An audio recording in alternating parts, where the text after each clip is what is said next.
మేనిఫెస్టోలో ఇచ్చిన ప్రతి వాగ్దానాన్ని మేనిఫెస్టోను ఒక బైబిల్గా, ఒక ఖురాన్గా, ఒక భగవద్గీతగా భావిస్తూ మేనిఫెస్టోలో ఇచ్చిన ప్రతి వాగ్దానాన్ని ఏకంగా 99% హామీలను నెరవేర్చిన ప్రభుత్వం, నెరవేర్చిన తర్వాత మళ్ళీ ప్రజల ముందుకు ఓటు అడగడానికి అడుగులు వేస్తా ఉన్న ప్రభుత్వం. విశ్వసనీయతకు ఇది అర్థము అని చెబుతూ అడుగులు వేశాము ఈ 58 నెలల పాలనలో.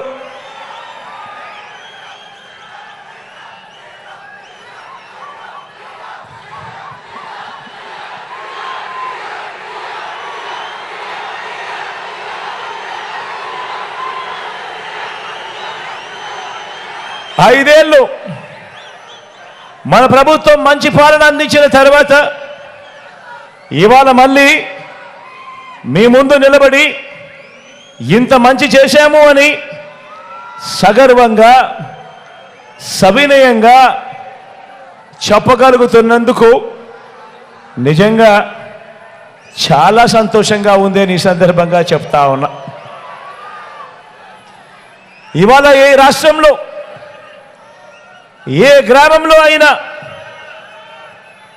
ఇవాళ ఈ రాష్ట్రంలో ఏ గ్రామంలో అయినా కూడా నా దగ్గర నుంచి మన పార్టీ కార్యకర్తలు కానీ, మన పార్టీ నాయకులు కానీ, మన అభిమానులు కానీ, మన వాలంటీర్లు కానీ ప్రతి ఇంటికి వెళ్ళి గడచిన ఈ 58 నెలల్లో ఇంటింటికి మీకు మంచి జరిగి ఉంటే, ఇంటింటికి మీకు మంచి జరిగి ఉంటే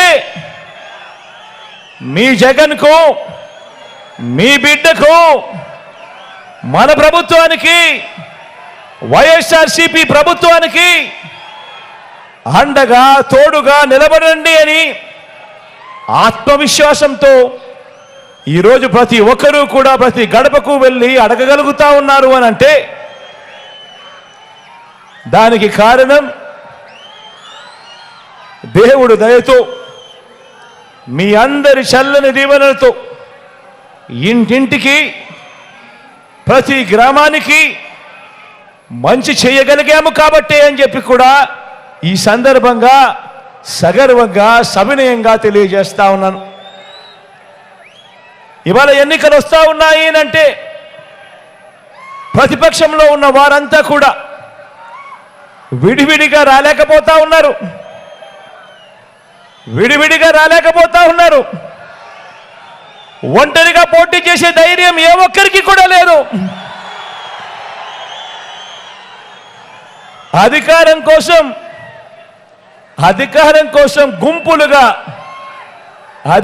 కోసం గుంపులుగా తోడేళ్లుగా జెండాలు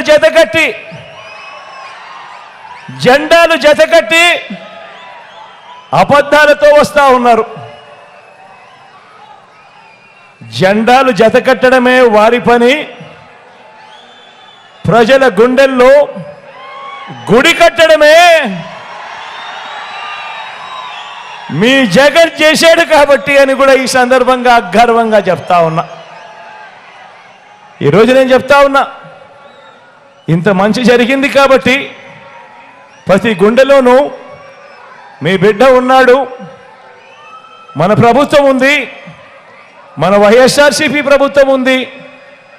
అందుకే ఈరోజు నా ఒక్కడి మీద ఎంతమంది దాడి చేస్తూ ఉన్నారో చూడండి. ఒక ఈనాడు, ఒక ఆంధ్రజ్యోతి, ఒక TV5, ఒక చంద్రబాబు నాయుడు గారు, ఒక దత్తపుత్రుడు, ఒక బీజేపీ, ఒక కాంగ్రెస్, వీళ్ళందరికీ తోడు కుట్రలు, కుతంత్రాలతో ఈరోజు రాజకీయాలు కేవలం ఈ ఒక్క జగన్ కోసం, ఒక్క జగన్ను వ్యతిరేకించడం కోసం ఎంతమంది ఏకమవుతా ఉన్నారు అని అంటే ఆలోచన చేయమని అడుగుతా ఉన్నాను.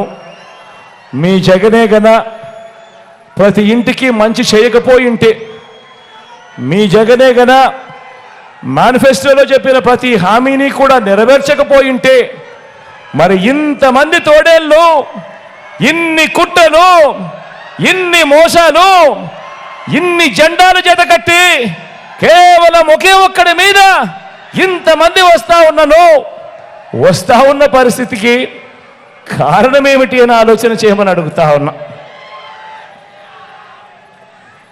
కానీ వాళ్ళందరికీ కూడా తెలియని విషయం ఒకటి ఉంది.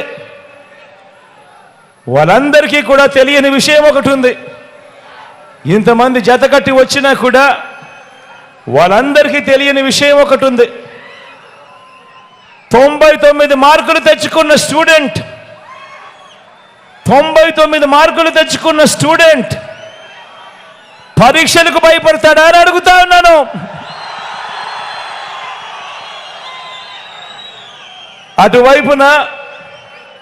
అటువైపున గతంలో వాళ్ళు పరీక్షలు రాసినప్పుడు 10 మార్కులు కూడా తెచ్చుకోని స్టూడెంటు పరీక్ష పాస్ అవుతాడా అని అడుగుతా ఉన్నాను. ఎన్నికల మేనిఫెస్టోను ఓ బైబిల్ గాను, ఓ ఖురాన్ గాను, ఒక భగవద్గీత గాను భావిస్తూ ఏకంగా 99% వాగ్దానాలు నెరవేర్చిన మన విశ్వసనీయత ముందు 10% వాగ్దానాలు కూడా తన హయాంలో ఎప్పుడు నెరవేర్చని మోసం చేసిన బాబు ఆయన కూటమి నిలబడగలుగుతుందా అని అడుగుతా ఉన్నాను. ఈ సందర్భంగా గట్టిగా రెండు చేతులు ఇలా పైకెత్తారు, రెండు చేతులు పైకెత్తి ఇలా ఇలా ఇలా ఇలా ఇలా ఇలా ఇలా ఇలా ఇలా ఇలా ఇలా.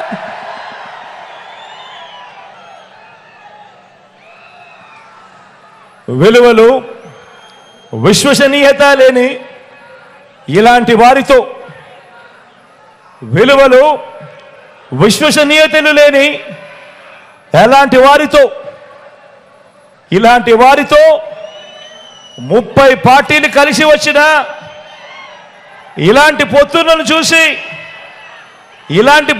చూసి మన అభిమానులు కానీ, మన పార్టీ నాయకులు కానీ, మన పార్టీ కార్యకర్తలు కానీ, మన వాలంటీర్లు కానీ ఇంటింట అభివృద్ధి అందుకున్న ఆ పేద వర్గాలు కానీ వీరిలో ఏ ఒక్కరైనా కూడా భయపడతారా అని అడుగుతా ఉన్నాను.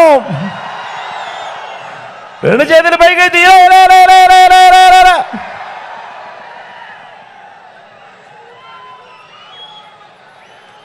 పైగా భయపడరు. పైగా చెబుతున్న ఒకే ఒక్క సమాధానం, భయపడరు. పైగా చెబుతున్న ఒకే ఒక్క సమాధానం,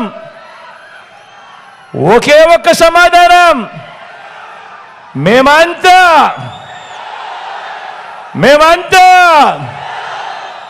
సిద్ధమని.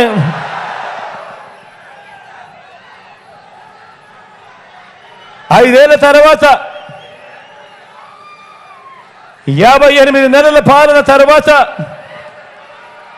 జరుగుతున్న ఈ యుద్ధానికి మనమంతా కూడా ఇంతగా